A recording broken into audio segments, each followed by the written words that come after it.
Vote দেওয়ার পর যাদের আঙুলে কালি আছে তাদের নামাজ হবে কিনা।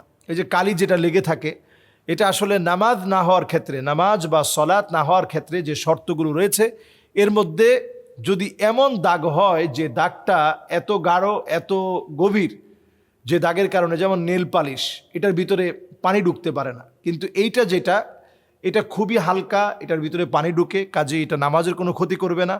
তারপরে আপনাদের জন্য প্রসেসিং রয়েছে, আপনারা যদি একটু পেঁপে কেটে ওই রসটা যদি একটু দিয়ে দেন তাহলে আর কোনো দাগ থাকবে না।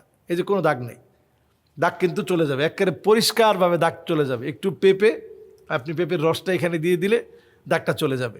যদি কচু, এই কচুর যে রসটা আছে ওইটা দিলেও দাগটা উঠে যাবে খুব অল্পের ভিতরে। একবারে সিম্পলি আপনি যদি এটা দিয়ে একটু ডলা দেন সাথে দাগটা উঠে যাবে। তো উঠায় নিলে ভালো, আলহামদুলিল্লাহ। আর যদি কেউ উঠায় নিতে নাও পারেন তারপরও আপনার কোনো অসুবিধা হবে না। যদি কেউ উঠিয়ে নিতে না পারেন আপনার ওই অবস্থায় নামাজ হবে।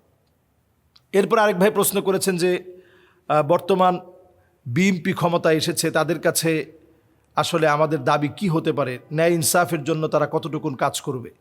ন্যায় ইনসাফের জন্য কাজ করা এটা প্রত্যেক শাসকের জন্য দায়িত্ব, যারাই ক্ষমতায় আসবে। অত ইজ্জু মান তাশা অত যিল্লু মান তাশা বিয়াদিকাল খাইর, এই দায়িত্ববোধ, দায়িত্বর একমাত্র আল্লাহ রাব্বুল ইজ্জাতুল জালালি দায়িত্ব দিয়ে থাকেন। তো দায়িত্ব যদি আপনি পান, দায়িত্ব পাওয়ার পরে এটা কিন্তু কঠিন একটা বোঝা আপনার কাঁধের উপরে আছে। এই বোঝা আপনার কাঁধের উপর আসার পর আপনার দায়িত্ব হচ্ছে এই বোঝাটা আপনি কতটুকুন পালন করতে পারবেন। সাহাবাই কেরামের আমল ছিল এমন যে দায়িত্ব দেওয়া হলে ওনারা পাহাড়ের উপরে চলে যেতেন, আমি দায়িত্ব কেমনে পালন করব। আবু বকর রাদিয়াল্লাহু তাআলা আনহু যখন খলিফা হলেন তিনি বললেন, ইন্নী উল্লিতু আলাইকুম ওয়া লাস্তু বিখাইরিকুম, আমি তোমাদের নেতা নির্বাচিত হয়েছি, তোমাদের চাইতে আমি সেরা হয়ে যাইনি।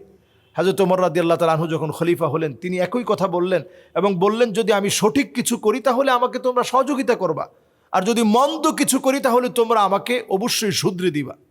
আমরা এই বছর আলহামদুলিল্লাহ দেখেছি বেশ অনেকজন আলেম এখন সংসদে প্রতিনিধিত্ব করবে, এবং বেশ অনেকজন আলেম যারা দিন সম্পর্কে গভীর জ্ঞান রাখে তারা প্রতিনিধিত্ব করবে। এবারের সংসদটা একটু ভিন্ন রকম হবে ইনশাআল্লাহ।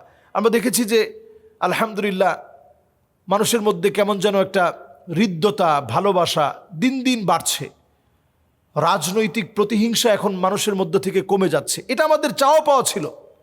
এটা যদি না থাকে তাহলে আপনি কিসের রাজনীতি করেন। নবী আলাইহিস সালাতু ওয়াস সালাম সহিহ বুখারীর মধ্যে বলছেন যে একজন একজনকে এসে বলবে, রজুলুন বায়আ রাজুলান লা ইউবাইউহু ইল্লা দুনিয়া, শুধুমাত্র যারা দুনিয়ার জন্য, দুনিয়া প্রাপ্তির জন্য একজন একজনের পিছনে ঘুরবে, ওয়া ইল্লা লাম ইয়াফি লাহু, যদি দুনিয়া না পায় তাহলে তার পিছনে আর নাই, এমন যদি আলামত শুরু হয়, লা ইউকাল্লিমুহুমুল্লাহ ওয়া লা ইউযাক্কিহিম ওয়া লা ইয়ানজুরু ইলাইহিম, আল্লাহ তাআলা তাদের দিকে তাকাবেন না। এজন্য শুধুমাত্র দুনিয়া অর্জনের জন্য, দেশকে গিলে খাওয়ার জন্য আপনি যদি আপ্রাণ চেষ্টা করেন, আল্লাহ তাআলা আপনাকে জায়গায় জায়গায় আল্লাহ তাআলা অপদস্থ করবেন, লাঞ্ছিত করবেন, অপমানিত করবেন। এজন্য আমাদের প্রত্যেক শাসকের দায়িত্ব হচ্ছে কুল্লুকুম রাইন ওয়া কুল্লুকুম মাসউলুন আন রাইয়াতিহি। এই বাংলাদেশের জন্য বেশ কয়েকটা চ্যালেঞ্জ আছে। এর মধ্যে একটা চ্যালেঞ্জ আমাদের বাংলাদেশে এই 5 আগস্ট পরবর্তী সময়ে আমরা যেন শান্তি শৃঙ্খলা ফিরিয়ে আনতে পারি। বাংলাদেশের আইন শৃঙ্খলা যেভাবে বিঘ্নিত হয়েছে এটাকে যেন আমরা ফিরিয়ে আনতে পারি। অর্থনৈতিকভাবে দেশকে যেন আমরা চাঙ্গা করে তুলতে পারি। এই জাতীয় সকল কার্যক্রম ওলামায়ে কেরামের ব্যাপারে, ইমামদের, খতিবদের, মুয়াজ্জিনদের, খাদেমদের যে একটা বেতনের কথা আমাদের ইসলামিক ফাউন্ডেশন থেকে গ্রেজেট আকারে ধর্ম মন্ত্রণালয় থেকে যেটা বের হয়েছে, এটা যেন নতুন করে আমরা ভুলে না যাই। এই মানুষগুলোর পাশে যেন আমরা দাঁড়াতে পারি। আমরা আমাদের নিজেদের পক্ষ থেকে একটা আইন ইসলামের বিরুদ্ধে হয় এটা সমর্থনকারী আমি হই, এমন যেন না হয়, বরং আমরা ইসলামের পক্ষে কাজ করার চেষ্টা করি।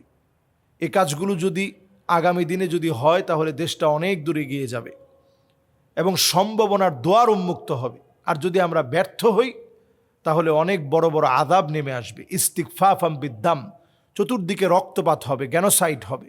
এগুলো নবীজির হাদিস থেকে আমরা পাই। নবীজি বলছেন কাসরাতুশ শার্ত, একটার পর একটা নতুন নতুন শর্ত দিয়ে নানা রকমের নাটকীয়তা প্রকাশ পাবে। বিয়াউল হুকম, মামলা বাণিজ্য শুরু হয়ে যাবে। এগুলো নবীজি বলে গেছেন, এগুলো আমার কথা না। কাজেই যদি আবার আমরা পিছনের দিকে ফিরে যেতে চাই তাহলে অন্ধকার আমাদের উপর নেমে আসবে। সুতরাং আমরা আজকের এইখান থেকে আমরা পরিষ্কার বোঝাতে চাই, আসুন আমরা আমাদের দেশটাকে ভালোবাসতে শিখি, যার যার জায়গা থেকে কাজ করি এবং প্রত্যেকেই দেশকে ভালোবেসে কাজ করার চেষ্টা করি। আল্লাহ তৌফিক দান করুক। আসসালামু আলাইকুম ওয়া রাহমাতুল্লাহি ওয়া বারাকাতুহু।